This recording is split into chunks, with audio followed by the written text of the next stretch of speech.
मीठ टाकून घेऊ चवीनुसार.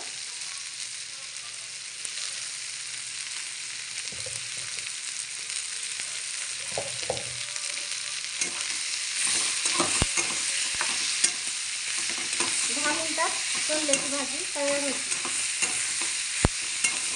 आता मीठ टाकून मिक्स करून घेऊ. त्याच्यावरती आपण झाकण ठेवू. झाले आपण भाजीला झाकण ठेवू. आता त्याच्यात 2 चमचे शेंगदाण्याचं कूट टाकून घेऊ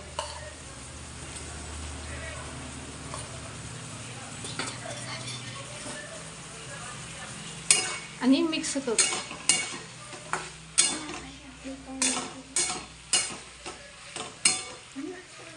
मिक्स करून अजून 5 मिनिटं आपण त्याला झाकण ठेवू आणि मग आपली रेडी अशी भाजी होईल. तयार भाजी होईल खाण्यासाठी. आता बघा भाजी तयार आहे. आता वरून आपण कोथिंबीर टाकू.